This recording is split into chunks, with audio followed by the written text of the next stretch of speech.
अब आज Pakistan medical commission, sorry मैं उसको पहले कौंसल कहता रहा, लेकिन ब्रेक के दौरान राना ताहिर साहब ने तस्हीह की मेरी।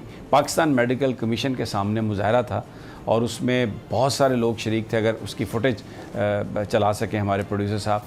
तो नहीं, ये बताओ कि वहाँ पर आपने जो मामला देखा, क्योंकि आपने जो मेरे से बात की कि ये एक बड़ा स्कैम है जिसने इम्तिहान लिया MCAT का, जैसे उसको ठेके दिए गए इस इम्तिहान लेने के, और फिर ये अरबों रुपए की करप्शन की कहानी लगती है। पहले तो ज़रा बताइए कि ये सारा ठेका कैसे हुआ, इम्तिहान कैसे हुआ, फिर हम मुतालबात की तरफ भी आते हैं। शुक्रिया सम साहब। ये मामला इस तरह से है कि पहले जो मेडिकल कॉलेजेस में दाखिले के लिए एंट्री टेस्ट होते थे वो पूरे मुल्क में एक दफ़ा ही होते थे, एक दिन होते थे। अब और ये पाकिस्तान मेडिकल कमीशन के जो बाई लॉज हैं वो भी ये कहते हैं कि पूरे मुल्क में एक ही दिन जो टेस्ट है वो कंडक्ट किया जाए। अब इस दफ़ा इसको ऑनलाइन, पहले ये मैनुअल टेस्ट होता था, इस दफ़ा इसको ऑनलाइन किया गया, कंप्यूटराइज्ड किया गया। और जो स्टूडेंट्स वहाँ पे इस वक्त भी पाकिस्तान मेडिकल कमीशन के बाहर बैठे हुए हैं, उनका ये कहना है, एक तो ये जो प्रोसेस था, जो कंप्यूटराइज्ड टेस्ट लेने का मामला था, ये बड़ा जो था, जो उनकी वेबसाइट थी वो है को वो काम नहीं किया, उसने 2-3 दिन काम नहीं किया।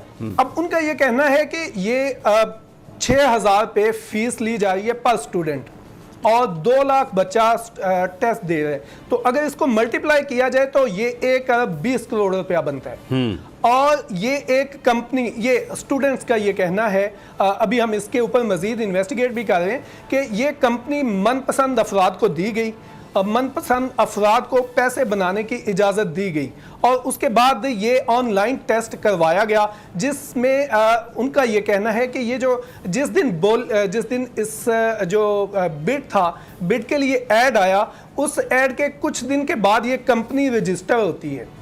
ये कंपनी रजिस्टर ही उसके बाद होती है, उसके बाद वो बिड ले लेती है और उसके बाद कुछ दिन के बाद, बिड लेने के भी कुछ दिन के बाद, इनका जो URL इनकी जो वेबसाइट का URL है वो लिया जाता है और उसके बाद ये काम आज समी साहब, इंटरेस्टिंग बात यह है कि आज सुबह जब मैं हाई कोर्ट जा रहा था तो चूंकि PMC के बाहर मुजाहरा होने जा रहा था, पुलिस वहां पर मौजूद थी, तो मैं वहां पर रुका और वहां से जब मैं जाने लगा हाई कोर्ट तो वहां से एक जो शहरी थे वो मेरे साथ चल दिए। उनकी गाड़ी में जब उनसे बात हुई तो वो एक बच्ची के बाप थे, वालिद थे।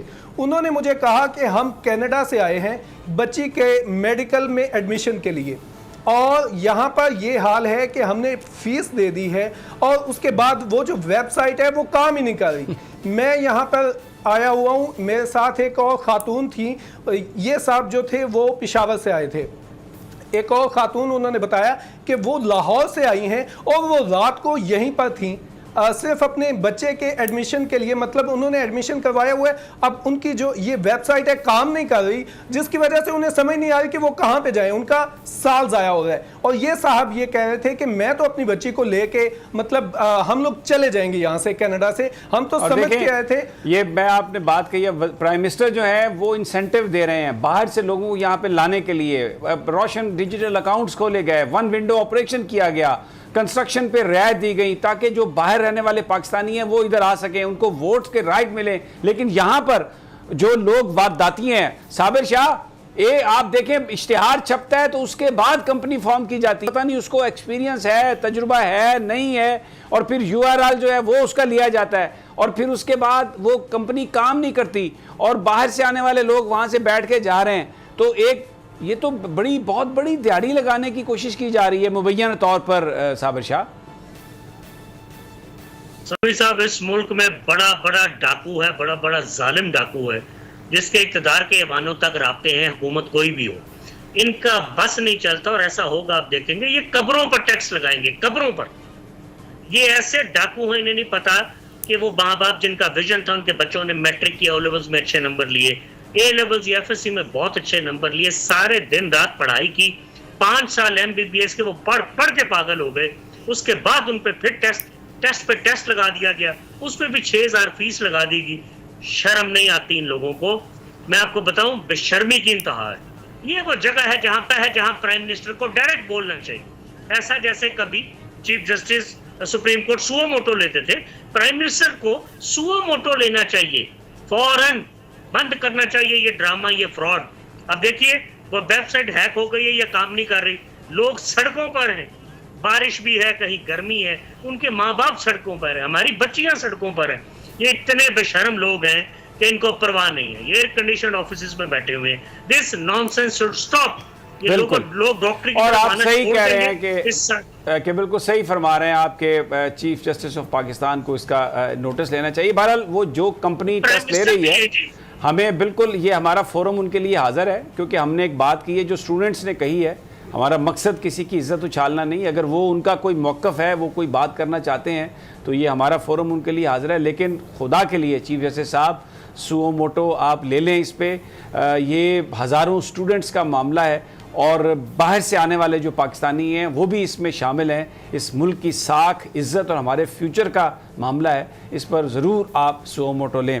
अच्छा, मैं राना साहब और अलीना, क्योंकि स्टोरी मेरे पास एक और है जिस पर मैं बात करना चाहता हूँ कि वजारत मजहबी अमूर ने जो जबरी तब्दीली मज़हब की रोकथाम का जो मुजवज़ा बिल था वो इंसानी हकूक़ को इतराज़ात के साथ वापस भेज दिया। और ये जो आज नूरुल हक कादरी साहब हैं, उन्होंने मुख्तलिफ़ TV चैनल्स पर बताया कि ये इसकी जो तमाम शिकें जो तजवीज़ की गई हैं कि सेशन जज के सामने हो, 18 साल की एज हो और फिर 90 दिन वो इस पर गौर गौस करता रहे, ये सारी की सारी ये गैर शरई हैं, ये गैर इस्लामी हैं, इनको हम वापस भेज रहे हैं। और एक उन्होंने और बड़ी ज़बरदस्त बात की कि ये मामला आना ही मजहबी अमूर के पास चाहिए था, लेकिन इंसानी हकूक़ की जो वजारत है वो बीच में कूद पड़ी और उनके वजारत मजहबी अमूर के कहने के बावजूद उन्होंने इस बिल की ओनरशिप ली। और उसमें शेरी मज़ारी साहबा बड़ी वो काबिल एहतराम है हमारे लिए, ह्यूमन राइट्स पर वो बात करती हैं, वुमेन राइट्स पर बात करती हैं, लेकिन खुदा के लिए जो हमारा मज़हब है उसमें जो चीज़ें हैं उसको आप इस तरह से तब्दील करने की कोशिश ना करें, क्योंकि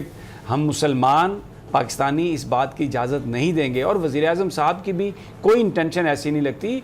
वो आज भी जो मैं उनकी तकरीरें सुन रहा था, वो रियासत मदीना का जो जिक्र करते हैं, वो उस फ़लसफ़े की बात करते हैं जो नबी पाक सल्लल्लाहु अलैहि वसल्लम और उनके रफ़क़ा ने दिया। तो ये जो लिबरल हैं, जो अपने आप को मगरब के साथ अटैच करते हैं, उनकी खुशनुदी हासिल करना चाहते हैं, उस पर जो आज वजारत मजहबी अमूर ने फ़ैसला किया, बड़ा ज़बरदस्त फ़ैसला। यहाँ पर मैं इतनी बात ज़रूर करूँगा कि वजारत मजहबी अमूर को चाहिए कि वो लब्बैक के इशू पर भी इस तरह बात करें। कादरी साहब, नूरुल हक कादरी साहब, आप साद रिजवी के बारे में भी ऐसे बात करें, जो नामूस रिसालत की बात करता है इस मुल्क में, उसको अगर आपने सिर्फ इसलिए जेलों में बंद कर दिया कि वो मेरे आका नबी पाक सल्लल्लाहु अलैहि वसल्लम की नामूस की बात करता है, तो उसको निकालें जेल से बाहर। वो लोग कोई इस मुल्क का अमन बर्बाद करने के लिए नहीं है। वो वज़ीर-ए-आज़म साहब रियासत मदीना की बात करते हैं, वो नामूस रिसालत की बात करते हैं। अगर ये सारी कुव्वतें यकजा हो जाएं तो जैसे तालिबान ने फतह हासिल की है, यकीन करें कि पाकिस्तान और मुसलमान उसी तरह सुरखरू हो सकते हैं।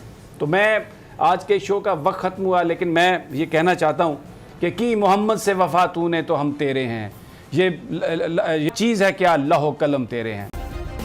सब्सक्राइब करें और बेल दबाएं ताकि कोई खबर रह न जाए।